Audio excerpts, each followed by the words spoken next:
Baik, selamat datang kembali. Saat ini kita akan membahas untuk dimensi employee.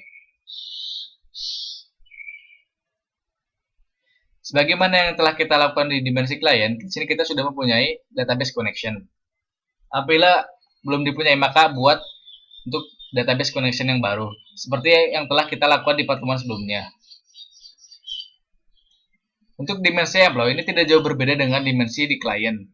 Hal yang pertama kita lakukan adalah membuat dimensi atau SQL untuk membuatkan tabel dimensi untuk dimensi employee. Step-step ini dapat kita cari di sini. Apabila karena kita tidak tahu di mana tempatnya, kita dapat mengetikkan untuk nama step yang ada. Seperti untuk create dim employee table itu adalah nama stepnya itu SQL execute script. Seperti ini. Kemudian kita drag dan masukkan ke dalam sini. Seperti itu. Nanti akan masuk sini. Kemudian isi sesuai dengan kebutuhan yang ada. Seperti untuk koneksinya, karena di sini kita akan memasukkan tabel untuk dimensi di database OLAP, maka koneksi yang digunakan pun adalah PragBio OLAP.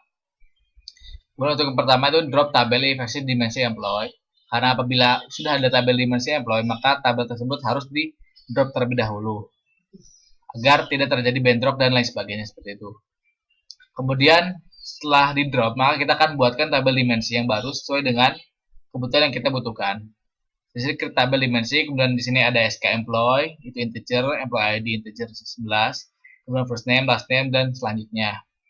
Untuk primary key-nya kita gunakan SK employee. Apabila telah selesai, maka kita klik OK. Kemudian lanjut untuk tabel input yang ada. Untuk step ini kita dapat cari seperti tadi, ataupun kita langsung dapat di tabel di input seperti ini, di folder input. Kemudian kita cari untuk yang tabel input. Nah ini. Kemudian kita drag ke sini. Nah, masuk sini. Kita isi dalamannya untuk koneksinya, karena di sini kita mengambil data dari database employee, yang mana database employee ini berada di database OLTP-nya, maka kita gunakan koneksi untuk yang koneksi OLTP, yaitu koneksi PragBI. Kemudian get SQL statement itu untuk mendapatkan SQL-nya. Kita bisa langsung mendapatkan seperti ini. Nanti kita pilih dari tabel, karena kita yang gunakan adalah tabel employee, maka kita tinggal pilih employee, maka nanti akan keluar hasil seperti ini. Select all employee seperti itu. Nah, ini akan keluar hasil seperti ini. Setelah selesai kita tinggal OK. Kemudian proses selanjutnya adalah replace null value. Adalah untuk mereplace apakah ada nilai yang bersifat null untuk diisikan dengan value yang baru. Ini dapat ditemukan di folder yang ada di sini. Kemudian apabila karena kita tidak tahu apakah di mana, kita tinggal cari di sini if value null. Nah, if value null, tinggal di drag dan drop sini. Kemudian diisi di sini kira-kira value yang ingin kita isikan, untuk di replace by value berapa. Sini ada field-nya, tinggal kita select field. Nah, nanti akan masuk ke sini field-nya yang apa yang ada. Kemudian kita pilih mana saja field yang ingin di replace value-nya. Seperti kita di sini, karena yang bersifat null itu mungkin di tabel yang employee itu hanya report to-nya, maka kita di field report to itu di replace dengan value 0, karena tipe untuk dimasukkan ke dalam report to itu adalah tipenya integer, maka di sini kita replace dengan value-nya 0. Kemudian kita step yang selanjutnya adalah add surrogate key. Bisa dicari lagi di step yang ada, add surrogate key. Nah, ini untuk namanya itu add sequence. Kita tinggal drag, kemudian drop di sini. Kemudian di sini step name-nya itu terserah ingin namanya seperti apa. Mungkin di sini kita gunakan add SK employee. Kemudian name value adalah value yang akan kita gunakan, yang akan dimasukkan ke dalam tabel yang output yang nanti akan digunakan. Di sini ada SK employee. Kemudian di sini kita inisialisasikan start value-nya berapa, kemudian increment pertambahannya dengan berapa, kemudian maksimal value-nya berapa. Setelah selesai kita klik OK. Kemudian setelah step dari add surrogate key, kita masuk ke step select value. cari lagi select value-nya. Nah, ini select value ada di folder transform, kita drag, kita masukkan sini. Nah, di sini kita sudah mendapatkan isian-isian untuk dari select value.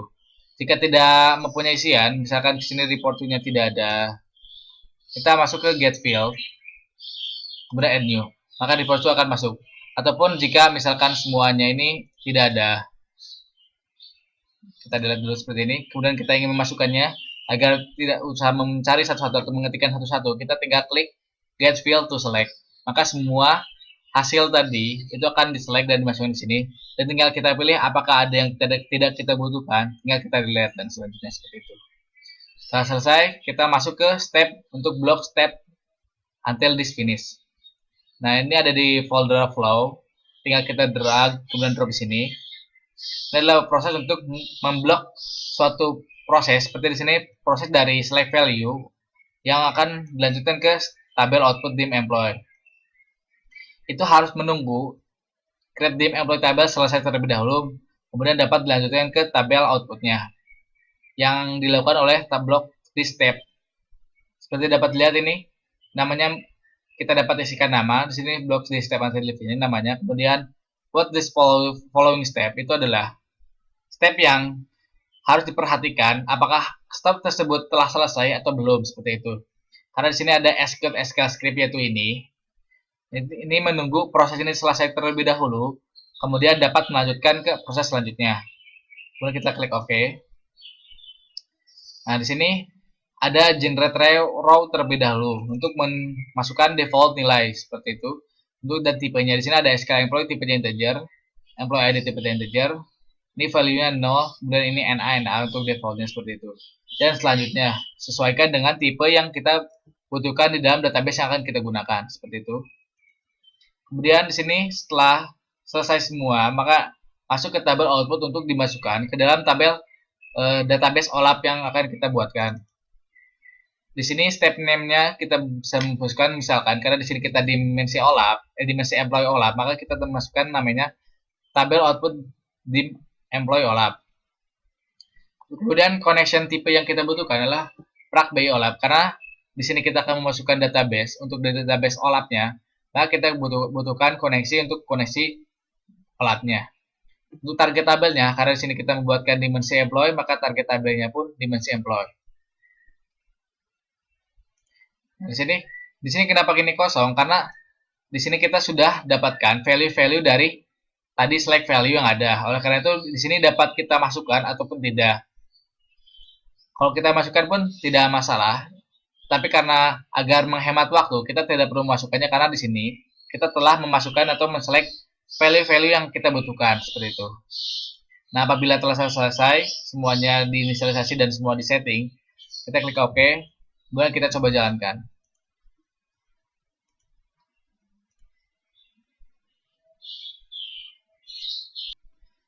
Sepertinya di sini kita mengalami suatu salah setting. Ini terjadi di tabel output, tapi karena kita tabel output tadi hanya menyetingkan seperti ini, kemudian untuk field-nya kita tidak settingan, maka biasanya ini terjadi kesalahan di select value-nya. Untuk select value ini ternyata harus disesuaikan urutannya sesuai dengan tabel yang akan dimasukkan.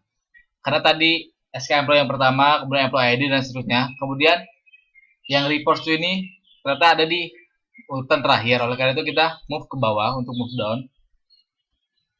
Dan akan menjadi seperti ini, harus sesuai dengan urutan yang kita butuhkan. Kemudian kita coba OK. Kemudian kita coba jalankan kembali. Nah, dan OK. Sekarang semua step telah dijalankan dan berhasil. Seperti dapat lihat, semua apabila step telah dijalankan, maka semua step itu akan dicentang hijau seperti ini. Untuk mengecek apakah ini berhasil, dapat kita coba cek di database dengan menggunakan browser. Dan inilah adalah hasil dari ETL untuk proses dim employee. Ini semua adalah data-data yang kita dapatkan dari database OLAP-nya yang kemudian diekstrak dan ditransformasikan, kemudian di-load ke dalam database dim employee yang ada, seperti itu. Mungkin cukup sekian untuk pertemuan kali ini yang membahas untuk dim employee. Untuk dimensi selanjutnya akan dibahas di pertemuan-pertemuan selanjutnya. Terima kasih telah mengikuti tutorial ini.